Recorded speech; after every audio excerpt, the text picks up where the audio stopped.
UFOs, ghosts, ancient civilizations, the supernatural.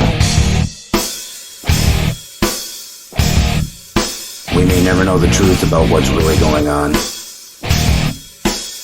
but it sure is fun to speculate. This is Factor Theory Live with your host, Stephen Crawford.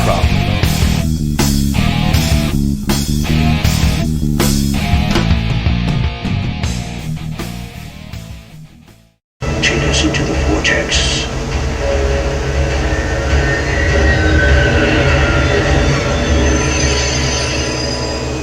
Their agenda is set, I believe, ever since 1954 with the first Nazi SS, Bilderberg meetings, and they set those agendas every year for the 6 corporations that control our perceptions. Mm-hmm. Well, even through movies and music, they all own the entertainment industry, and I would be referring to the Zionists and some of the people who have also become like your Rockefellers and Rothschilds.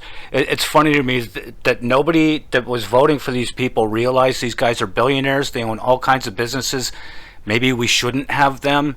Of course, you want a businessman running a company, and we know that's what America is. It became a corporation, unfortunately, and it's just I don't know, man. It boggles my mind, the things that a lot of people will just let slip by.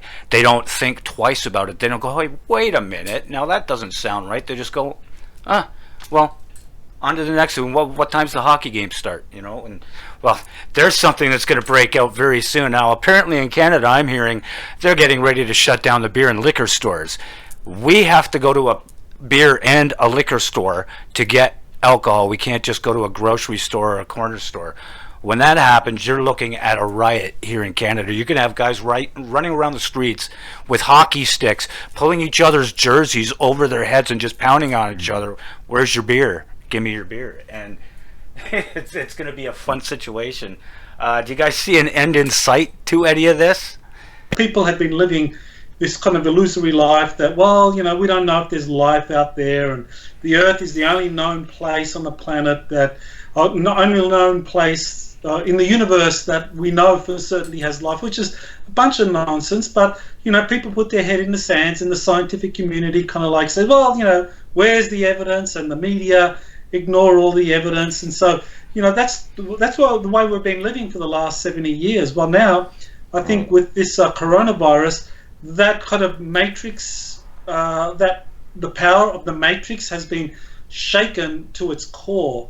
And as they start to close down all of the the sports and all of the entertainment and all of the restaurants and all of that, and finally the liquor stores and all of that, all of these people are going to be faced with a lot of time on their hands at home, and it's what are they going to do? They can't just go to their jobs and blindly do the kind of matrix task that they were assigned. The program's interrupted. Start thinking for the first time in their lives, and they're going to start maybe have the time to be able to think. Mm-hmm. Because I know there's a lot of really smart people out there, but they're not able to kind of listen to interviews like this because they don't have the time. They're too busy. Right.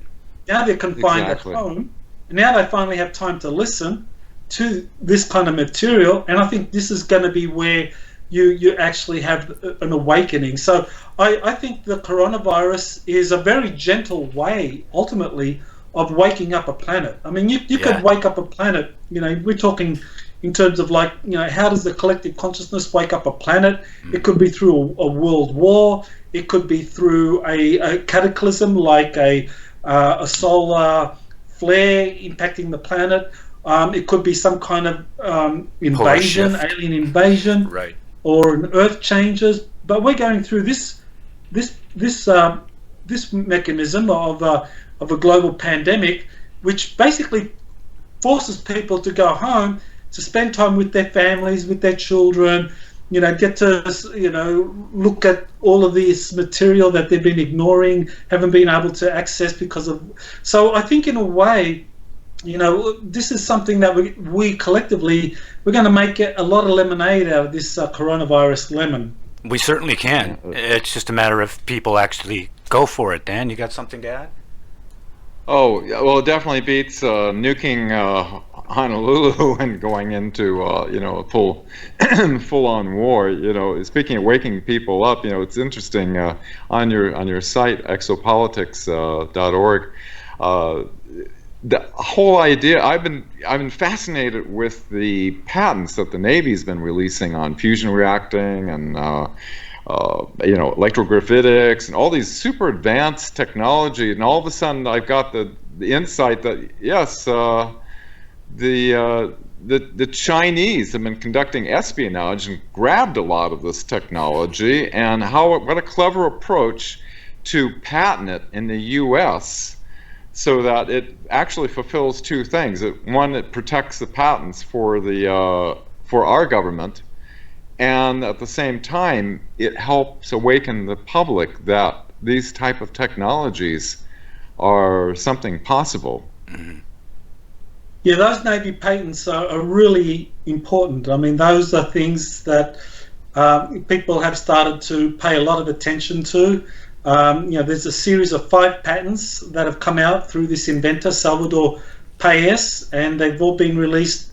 They've all been assigned to the Secretary of the Navy, Right. And they deal with all sorts of things like a hybrid aerospace underwater craft, a high energy electromagnetic field generator, a room temperature conductor, a superconductor, room temperature superconductor. So these are some of the patents that Payés has been releasing. And one that really has gotten a lot of attention is his idea of a portable nuclear fusion reactor, Right. that can generate 1 terawatt of power. And we're talking about a portable kind of device that's maybe a little bit larger than a basketball. That a device like this can be scaled up to be fully portable and to generate 1 terawatt. And when we compare that, the world's largest nuclear reactor is in Japan, and that generates a total. It's like 7 nuclear fission reactors, and that generates a combined output of 8 gigawatts. Well, 1 terawatt is 1,000 gigawatts. And this is a lot of power. Device. Yeah. So, this will revolutionize the planet. Right. And this is a total change of policy, because for 10 years I've been meeting with scientists and inventors. Many of them received, because of a secret system within the patent office called Sensitive Application Warning System. Anybody that has anti-gravity, free energy, room temperature, all the things that they're releasing out now, they get automatically issued one of these national security orders, which means they cannot share it with the rest of the world. This is a totally indication that the policy has shifted, or the powers that be are guiding it in that direction versus the other direction of complete suppression. Exactly. Yeah, and I think that's a very important point. Like the secrecy orders that have been issued against, like the total at the moment is about 5,800 secrecy orders have been issued against all of these patents dealing with alternative energy, dealing with kind of new health modalities. And these secrecy orders are issued every year. And basically it keeps all of these patents out of the public arena. And so then you look at all of the classified technologies that companies like Lockheed, Northrop Grumman, General Dynamics, and so forth have been developing for the secret space programs. All of these are highly classified, and Ben Rich said that it would take an act of God to declassify these technologies. So on the one hand, you have the problem of trying to declassify all of these advanced technologies. On the other hand, you've got all of the different national security groups issuing these secrecy orders against these new inventions. So basically, how do you break that? And I think this is how the Navy has decided to break it. They get one of their inventors, because he's a paid employee. Salvador Payés is a full-time employee of the U.S. Navy. He worked for the Naval Air War Center Aircraft Division, and he basically was, I think, tasked to put out these patents that were marked for publication, because when you actually apply for a patent, you have an option there to not publish. So that if you have some very sensitive technology that you don't want your potential competitors kind of like ripping off, you tick off not publish. So that way the patent gets issued and you're protected, but your potential competitors aren't able to rip it off like the Chinese. Exactly. But in the patents, all 5 of these really innovative applications all were marked.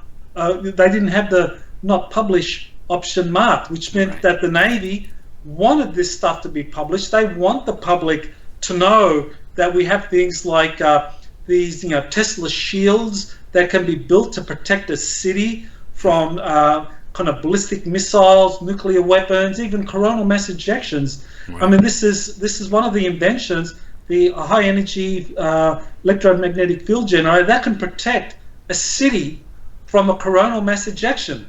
Well, theoretically, it can protect the planet. Imagine if we start building that. We're protected. We can't be attacked. The whole MAD doctrine doesn't work because you can protect a city from nuclear weapons. So this is the kind of stuff that's been withheld for decades. But now through PAES, the Navy wants the public to learn this, and so this, I think, is really important. I think PAES is a very important figure in terms of what is coming our way. Right. And while there's technology, we've got Elon Musk. While we've developed anti-gravity, it's been, set back in October of 1954. He's wanting to continue to use the obsolete rocket propulsion technology to work with the U.S. Space Force. What's your thoughts on that, Michael? I know you did a great article on that. Yeah, well, thanks for raising that, Dan. Yeah, I mean, that was ridiculous. I mean, you have Elon Musk, who's, I think, done great in terms of like being able to optimize this outdated rocket technology and get them to kind of like come up with a rocket that's reusable. But he's trying to sell this idea of reusable rockets to Space Force, trying to say that this is the future, not having a clue that the Air Force and the Navy have developed these incredibly powerful electromagnetic field propulsion systems. And and I kind of in that article on my website that Dan referred to, I kind of like speculate. Well, why is this? Was Space Force and the Air Force, were they just kind of like wanting to kind of like do a lark on Musk just to kind of like get him to introduce some ideas, or do they have kind of like a role in mind for Musk? Because I think the important thing to keep in mind is that even though when it comes to reusable rockets, Musk is trying to basically promote this outdated technology and optimize it for the future of Space Force. On the other hand, he is an innovator in coming up with the electric car and saying that there's no future for the internal combustion engine and for the fossil fuels, that we need to go electric. So in that sense, he's quite progressive. So I wonder whether Space Force are basically wanting to recruit wanting to recruit Musk, and at some point we'll give him a briefing and say, hey,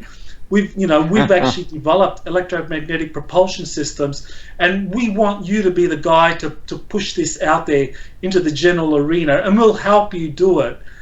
So the reusable rockets are just one stage, but the next stage is going to be electromagnetic propulsion.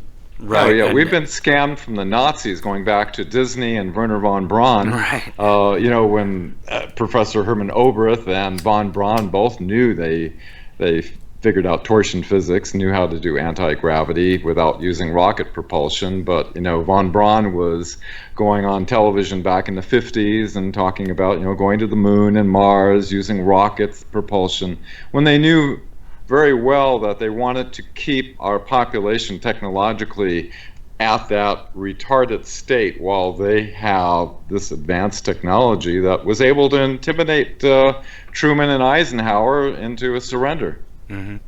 That's totally right. I think that was one of the things that William Tompkins, who worked for the Navy during the Second World War and then worked at different aerospace companies. That was one of the things that he said, was that what was happening.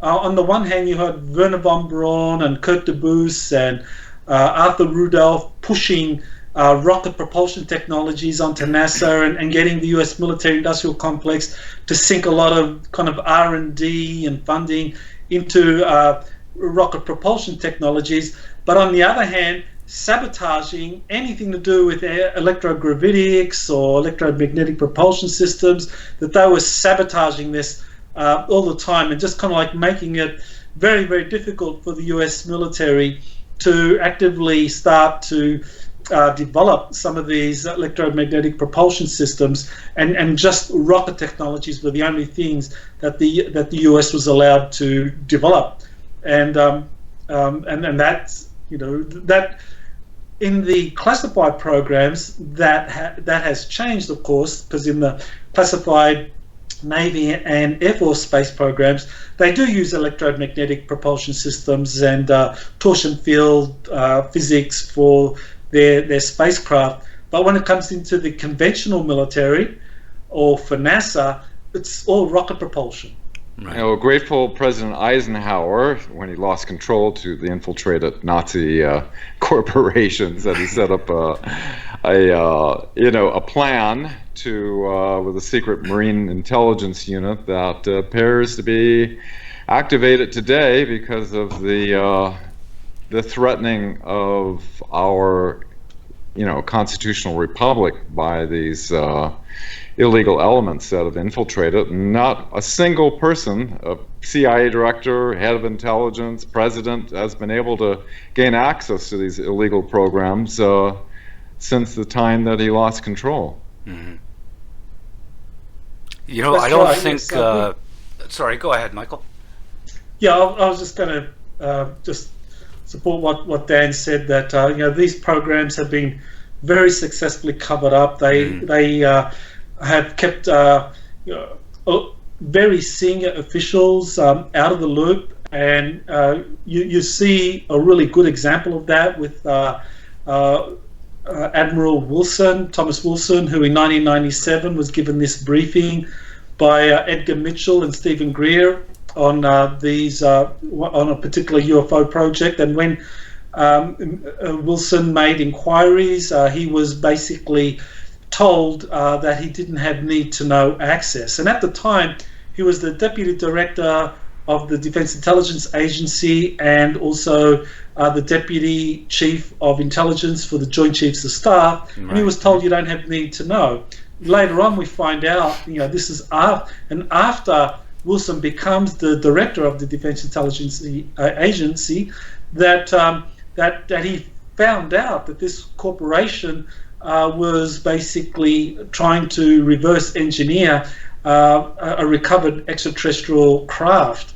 But he was again denied access, and he applied to, there's an oversight committee for the special access programs. He applied to that this Pentagon committee and saying, well, look, this corporation denied me access. Here I am, Deputy Director of DIA. I should be given access.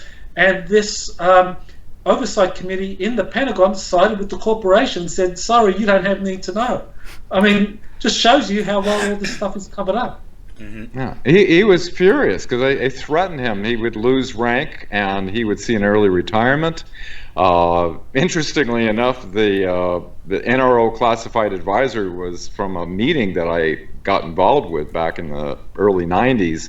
I was recording Bob Lazar for the first time. The base was on lockdown, and they put out this NRO classified advisory that had a distribution list on it, such as Cosmic Ops and Magi Ops. This was a document that Dr. Greer, along with Commander Will Miller and astronaut Edgar Mitchell, handed to the Admiral to look into, and he found out these were actual unacknowledged special access programs that were hidden within layers of secrecy within the secret, special access programs, and that they were controlled by corporations. Mm-hmm. And he was denied access, like Michael is saying.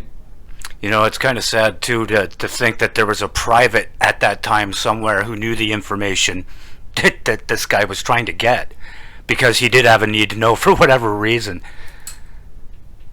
That's craziness. Now, I wanted to go to Mars next. I've been a proponent of the idea for probably since, we're going back at least 40 years now, that we came here, at least some of us, originally from Mars, that there was some kind of catastrophe, something had happened. I want to even expand on that a little more. A lot of people are worried about Nibiru. I suggest that what if Nibiru is the planet that was destroyed, and that's where we've got our asteroid belt from, so people can take a chill pill and not worry about this Nibiru coming in and smashing into the Earth. But either way, people from that planet even may have migrated to Earth at the same time. So I'm thinking maybe it's Anunnaki as well as Martians wound up coming down here and settling either in the Middle East or at what is now Antarctica, or both for that matter. Do you guys have any theories on that stuff?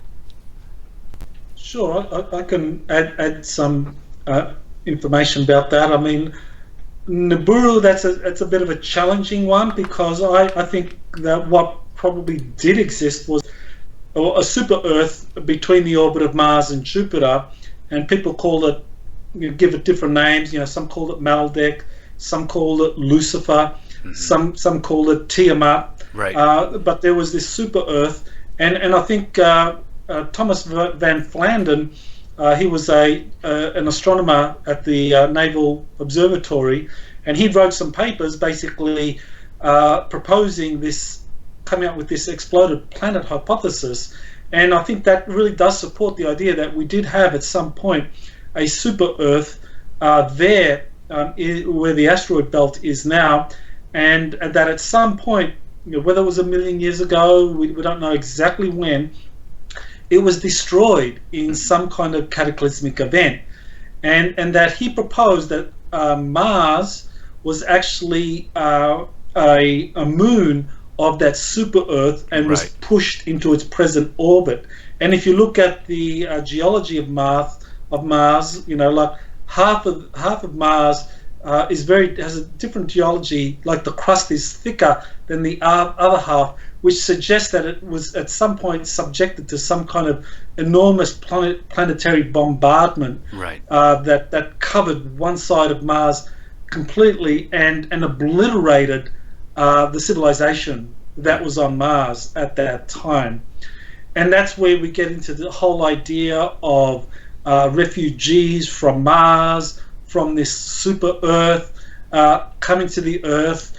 We do know that the CIA did actually recruit one of their top remote viewers, that was Joseph McMoneagle, mm-hmm. to remote view Mars up to 1 million years ago, and he saw the Martians in the last days, as their civilization was crumbling because of some planet-wide catastrophe. He saw the Martians kind of like evacuating, either trying to find safe refuge inside the interior of Mars, or actually getting on board these arcs. He described them as kind of like metallic planetary arcs, and going to some new world or some place of refuge. So that's when you actually had the refugees from Mars coming to Earth, many thousands of years ago. So I think that's probably closer to the truth. I'm not convinced about Nibiru actually existing the way Zecharia Sitchin described it in his books. Mm-hmm. I know, according to Corey Good and David Wilcock, they say that Sitchin was basically fed disinformation, that he was a deep state asset, and his job was to release part of the truth but not all of the truth. So I think that he may in fact have been revealing part of the truth, that there was this kind of like colonization from Tiamat, but that, rather than Tiamat being destroyed by Nibiru, Tiamat was destroyed by some kind of catastrophic war involving the inhabitants of Mars and the inhabitants of Marduk or Tiamat. And that would also go to back to the Indian works and the Vedas and all of that as well, right? They actually what they saw was a battle. These aren't just myths that they wrote down, because these things were drawn and written about millennia ago, and they all involved weapons and ships in the sky. Now, wasn't it also found that Mars has something like, was it a 24.9 hour day, and that our body clocks, or at least a bunch of us, are programmed the same way? I'm pretty sure it was Ancient Aliens. I saw that on one of the episodes you were on. But was there someone who did make a discovery, something like that? I have heard that. I don't know any information about that. Maybe Dan, you've heard that? Had you heard that at all, Dan?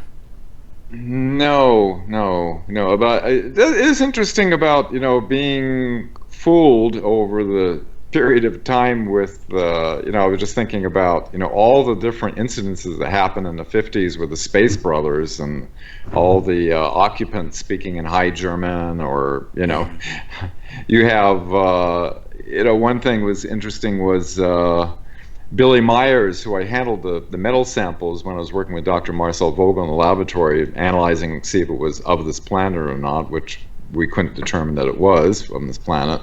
And William Tompkins, both, Billy Myers talking about Simjazi looking exactly like Maria Orsic, and Tompkins' Jessica, the secretary that was feeding him, the Nordic secretary was feeding him some of these designs and plans, looked exactly like Maria Orsic. And then, you just looking back over the whole thing, and I was looking into George Adamski and going to the Pope and then giving him a medallion and all the different connections with the whole thing. It seemed like a mass charade to fool the population on this planet that these are extraterrestrial and not Nazi craft from Antarctica. Right. It did seem like there was quite a push to keep it away from the possibility that it could have been these Germans that had discovered this stuff and were down at the other bottom of the world, out of sight from everybody. It makes a lot of sense, doesn't it, that they went down there, they got all of that together so they could start that.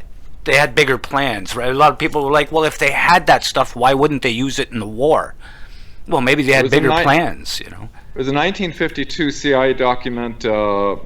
Walter Beetle Smith, who was also attended the Bilderberg meetings, he was a CIA director.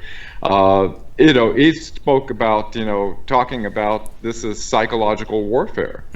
So I think the psychological warfare element has been in place on this whole subject, obviously, for quite some time. There's a very interesting case that I found very telling, and it was I believe it was in 1957. It involved a master sergeant from the U.S. Army who was stationed near Honolulu in one of the Army barracks there, and he was tasked by Army intelligence to do research on UFOs. So he was doing that, and he says that what happened one evening was that he saw a craft land. He was with multiple witnesses. He saw a craft land in the interior of Honolulu. The interior of Oahu, and that when the occupants came out of the craft, he could see them at a distance. They were all wearing Nazi SS uniforms, and this was in '57. And so he says he kind of like saw all this, and basically wrote up a detailed report. And he wrote up the report for Army intelligence. It was submitted, and then he says that a couple of Air Force officers came along and interviewed him, debriefed him, took the report that he wrote and buried it, and he was instructed by the army to never talk about it again and reassigned. And you have to wonder about Betty and Barney Hill, you know, where, you know, Barney retracted a statement that on board he saw a, quote, evil-eyed Nazi. Really? See, I hadn't heard that either. Michael? Yeah. Yes, Wow. yes, definitely. That was his initial report. Talked about these black uniformed, leather jacketed people that looked like Nazis. Now, were And they he reptilian at all? retracted it. Did he describe whether they looked reptilian or not, or were they greys? No, he described this as a Nazi, as a human. He also human described greys, and that's when you know, as Dan mentioned, you know, he retracted his story because it's at the time it just sounded ridiculous. You know, how could Nazis? How could there be space Nazis? Right. You know, so it just sounded ridiculous. So, you know, talking about grey extraterrestrials sounded less ridiculous. So that's he retracted his story, and I think his wife Betty just talked about greys from the beginning, and most of the attention was on her anyway. Especially because of that keeps star us map. on about secrecy because it's so far fetched from what we have been. We've been fed science fiction all of our lives, and even the imagination of science fiction fantasy is pale, or, you know, compared to the reality. Yeah, it's insanity. Well, I asked if it was reptilian because there's this Star Trek show, Star Trek Enterprise, and part of the plot for one of the seasons is they get stuck back in time during World War II, and the Nazis are being helped by Yeah, Michael I saw that did a good. episode. I think that's actually very accurate. I did a show about that There episode. has been these kind of like, that the Nazis were being helped by these reptilian-looking extraterrestrials, And they were building a Hadron that's Collider. Precisely what William Tompkins described. He described how from 41 to 45 he was part of this intelligence program out of Naval Air Station San Diego, where they had these spies embedded within German corporations, and they found out that the Germans were being helped by this group of reptilian extraterrestrials who were helping them basically understand and then reverse engineer all of this advanced flying saucer technology. So it's absolutely correct that yes, the Nazis were helped by reptilians, and that's how they got so far ahead. Yeah, but on the other hand, there's always a balancing factor at play, and that balancing factor was that the Allies were being helped by the human-looking or Nordic extraterrestrials at the same time, and Tompkins does say, you know, throughout the 50s and 60s, the Nordics were helping the Navy develop their secret space program. But Yeah, weren't we just saying that they were actually the Germans, though, the Nordic-looking ones? You know, so was it the Germans being helped by reptilians, and then the Germans pretending to be Nordics and pretending to help us? Well, you know, there's a bit of history there. The Nordics initially, the Nordics helped the Germans, right? Because Maria Orsich was a very philosophical, spiritual, Pacific person. She didn't want anything to do with the war effort. She absolutely hated Himmler and his efforts to kind of like weaponize all of the kind of flying saucer technologies and information that she'd gotten from her communications. And, you know, it's important to keep in mind that, you know, when Maria Orsich began in the early 1920s and began to be helped, that Germany was actually the most progressive democratic place on the planet. You know, the Weimar Republic was very progressive and very democratic. So it made sense that the Nordics thought, you know, because every other nation was controlled by all of these power groups, but in the 1920s, Germany, because of the defeat, was in this unique position where no one really had absolute control. So there was a lot of freedom, a lot of democracy. And so the Nordics were hoping that Orsich would be able to basically push through this kind of like civilian space program. But she was stopped, as was Nikola Tesla in the US. And in the 30s, of course, Hitler came to power and basically institutionalized everything that Orsich and the Thule Society and the Vril Society were doing. Right. Oh, Stephen, I want also mention you're talking about Star Trek coming out. It seems the script about the Nazis and the Reptilians actually came through Gene Roddenberry, who was working with Leslie Stevens, who was connected with Office of Naval Intelligence, who his father, Admiral Leslie Stevens, was a contemporary with Admiral Rickle Boda, who was, as Michael was saying, was involved with the Navy spy program. And so this stuff, I believe, was trickled down into seeding these concepts into the public, although it would be many years until the full story is coming out like it is today. Mm-hmm. And I mean, isn't that a great way to get all of that information out, but still be able to go, oh, you watch too much TV because I remember that on Star Trek, yeah. And they've been doing that for, well, once they started, even with the war effort, they would take missions and turn them into movies. And you'd have Frank Sinatra and John Wayne playing out on the screen what was actually happening that was a top secret classified mission that wasn't told to the public only through these movies, and so that they've had their feet on our throats really from the beginning. They've been able to contain any sort of information. I don't think there's going to be disclosure. A lot of people are going, disclosure's coming soon. I honestly don't believe it's going to come until they find a way to make one of these ships move the way that the secret Space Force does and that the aliens do, but it runs on something that can be metered.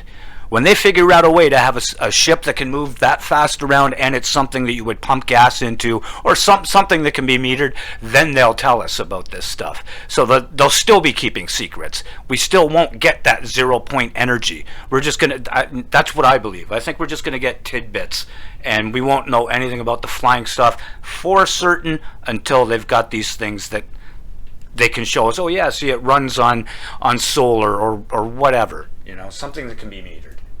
You guys have any ideas? I think that's a good point, Stephen, because I think one of the things that I found was that in doing the research is that if you look at someone like Otis Carr, who in the 1950s and early 60s, he built a fully functional flying saucer using off-the-shelf material that he would just go into the hardware store, and he was able to build this stuff using the information that he'd gotten from Nikola Tesla. So building a spacecraft, with the kind of power propulsion system you need, energy system that you need, or all of that can be done very cheaply. We see people like Otis Carr were able to do it, but I think you're correct that what's going to be revealed is something along the lines of what we're seeing with the Navy patents. You're going to have say this nuclear fusion reactor that can generate 1 terawatt, which is going to be incredible, but it's going to be companies like Lockheed or General Dynamics or General Electric that builds these things, that you can't go and build one of these things because it's too powerful, too dangerous, and you wouldn't be allowed. But if you if your city wanted to invest in one, you could pay X million dollars to say General Dynamics and it'll build one for you. Right. I think that's the way they're going to go. Similarly with the spacecraft, that they're not going to go down the path where you, the general public, you can get into your backyard with your inspired inventor friends and build something like Otis Carr did, which is fully capable. You'll be shut down like Carr was shut down. It'll be it'll be Boeing, it'll be Airbus, it'll be all of these kind of major aerospace companies that build the craft, for civilian industry, the flying saucers or the, rectangle, whatever kind of shaped craft you want for space travel that's using electromagnetic propulsion. You have one of these major corporations that builds that for the general public. Yeah, exactly, because they can't have us doing that. Oh, sorry, no, you go ahead, Dan. Oh, I was just going to say, Sick and Tesla were both from Croatia, and they were sharing notes. And both the Viral craft and the OTC-1, which Ralph Ring was a pilot in, they used not levers and things like the alien reproduction vehicle, but they actually used consciousness with the intention to fly the craft. Versus probably different than the Hannibal, that the Nazis later developed after the Viral series. And they do something like that in the movie Black Panther, the Marvel movie. They have them traveling from Wakanda to the States, and this woman's sitting there in a meditation position, and she's controlling the ship with her mind. So this is not new. It's just, and if they're willing to put it out in public now, you have to know that they've had it for decades, and it's already developed, and they're just saying, oh, here's this new idea we have, we're going to start developing it, while they've been playing with it for 30 or 40 years already. Yeah, well, what Dan said, yeah, that's very important to kind of emphasize that, because I know Ralph Ring actually described Otis Carr's OTC-X1, that the navigation and the propulsion system was like this huge crystal that would basically it would be emitting all of these different lights, and it would interact with the pilots, right, so that you would envisage your destination and you're there. Exactly. Bang. And I think that's very similar to what Maria Orsic was doing, and that's a very different kind of like type of craft to say what what the Air Force and the Navy have been building, with these major corporations. We have like a lot of these advanced electronics and power systems, very expensive, very difficult to kind of like replicate. That's very different to the kind of technologies that Tesla and Otis Carr and Orsic had put together, and that were designed for the public. That this was never something for kind of like military or corporations to get a monopoly on. It was always presented as something that was relevant to the general public, and maybe that's going to be the next great challenge as we move into this disclosure era, where there is this attempt to like say, there are these incredible electromagnetic propulsion systems and spacecraft and power systems using kind of nuclear fusion, but you have to buy it from General Electric or General Dynamics or Lockheed or so forth, rather than like getting together and in our backyard and putting together some kind of like configuration that can interact with our mind, that just transports us there almost by teleportation. Well, they can't have us knowing how incredibly cheap this information is in this technology, because how can they charge us $1 trillion for their budget if it's something that only costs 10 million? That they need to justify the amount of money they're spending. And if we build these things on our own in our backyard, and we do it for say $1,000 instead of $1 million or $1 billion or $1 trillion, there's your Invention Secrecy Act. Boom, get that stuff in place before they find out how cheap and easy it is to actually do this. And yeah, you're right, that this is all information that really needs to be pushed. A lot of people these days, well, like this virus thing, like you said, it's going to be a good thing because a lot of people have the time now to watch shows like this and Ancient Aliens and anything that has to do with technology, and be able to see the possibilities and how long these things actually have been in existence. We're not just talking about theory. My show is called Factor Theory Live. The main reason I have the two of you on here is because you delve into theory, but you deal in facts. Dan has his site, webmatrix.org. Is that what it is, Dan? Thewebmatrix.org? Thewebmatrix.net. .net, sorry. I was thinking org. Salla. I have been following his material, and I did a lot of my own research, but so much of it is a lot of his research work is on the cutting edge on all this. Is exopolitics.org that I highly recommend. Yeah, and you have all your stuff in order. Books. The Secret Space Program on Amazon is it's mandatory reading to wrap your head around all the details. Michael's done an incredible job on putting all this together, researching these people, going to Freedom of Information Act, verifying witnesses. I have high respect for you, Michael. Mm-hmm. Well, a lot of people do.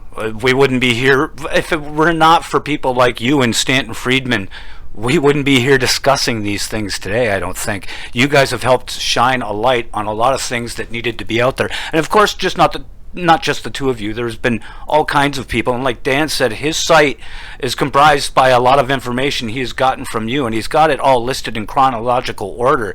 So there's a lot of reference points for new people. That's what I was getting at about your site. For people that are new, go to Dan's site, because everything there is in at least as far as anything proven historically that had to do with wars and politics. You've got it there. I'm only sharing notes online. I did it essentially for my own understanding after I saw what happened at the National Press Club, on how the media purposely they did what's called a limited hangout, where they kept the public from aware of these explosive testimonies. I had to, after a media company wanted me an article on media control, I had to start somewhere, and the only way I could wrap my head around is I'm familiar with all the witness testimonies and a lot of documents. I had to put a chronological order in order to see how did we get to where we are today, going back at least to the beginning of the 20th century in the year 1900, which is a good place to start. 1900 was right when Tesla was coming out with stuff, and to present day, and if you look at things chronologically, everything evolves into the next thing, and it gives you a better insight on how this whole thing evolved into what it is. I think Tesla even, and Michael, I wanted to get your opinion on this. Do you think Tesla could have unintentionally been behind that blast in Russia? Oh, yeah, that's very interesting. The Tunguska Blast in Russia. I didn't want to say it wrong. I remember doing research on that, and I remember that at that time, during the Tunguska event, the Earth, Mercury, and Venus were in perfect alignment with one another. Okay. And so I think it could well have been some kind of like a coronal blast from the sun, kind of like an electric universe model, where you have like a electrostatic charge coming out from the sun, like a capacitor, how it discharges. So there was some kind of thunderbolt. And so the electric universe guys, they've done great work in describing how this works, where you actually have this coronal discharge, or this kind of electric discharge from suns or from planets when they get into close proximity. And so that was one of the things I did. I looked it up in terms of in NASA website. You have a way in which you can enter in a particular date and see the configuration of the planets, and that was what struck me when I put in the date for the Tunguska event. You see the Sun, Mercury, Venus, and the Earth were in a perfect straight line, and so that immediately brought to mind what the electric universe guys were saying, that this was actually an electric discharge that came via the Sun through those planets that hit the Earth at that Tunguska area, and what Tesla was doing was something different. With his, I think he was trying to develop his kind of use standing waves to be able to generate an electric energy supply wherever you are in the planet. Now, given the location of where the blast was, would it be feasible to think that maybe that discharge snuck through an opening at the pole?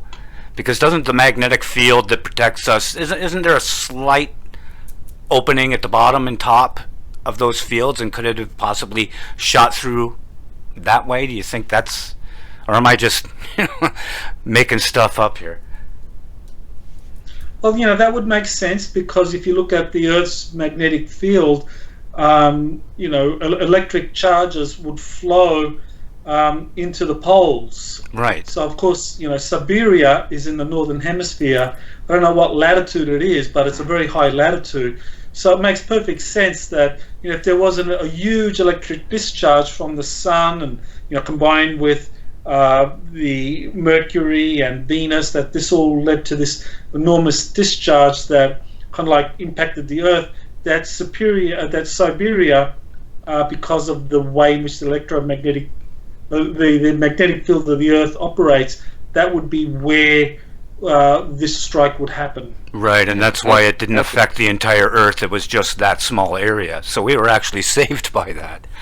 Yeah, at the poles would be the greatest density of magnetic flux density. You know, as you take a magnet, you know, you have your lines of flux going around, and they all combine at the poles. So you have your greatest density at your north and south poles.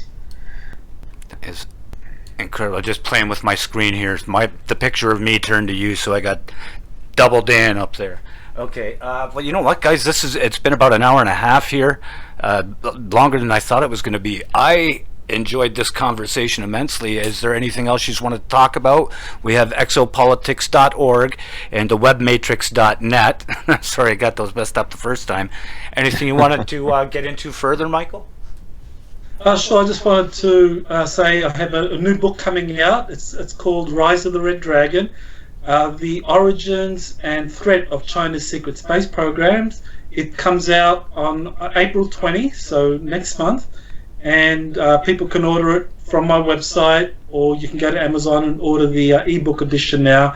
But yeah, April 20 is when it becomes available, and I want to thank you, Steve, for having me on the show, and I'm really glad to be doing this with Dan, because I see us as collaborators on this, and I love working with you because you definitely understand the big picture, and we're able to kind of connect the dots better when we collaborate with others that are familiar with the material. And Exactly. and I do love Dan's chronology of all of this from the very beginning, because I think it really does help people who are really wanting to understand how this all began and how it all evolved. And would be great, and one day you should put that all together into a book. Exactly. I made a promise to myself. I'm not being a witness. I'm not going to make one penny at this ever, in no way, shape, or form. And it just You could donate the money. well, it's just my own thing. Yeah, so much knowledge, my But friend. thank you, Michael. Thanks a lot, guys. This has been fantastic, and I am Steve Crawford. This is Factor Theory Live with Michael Salla and Dan Willis. You guys have yourselves a great night. Aloha, Michael.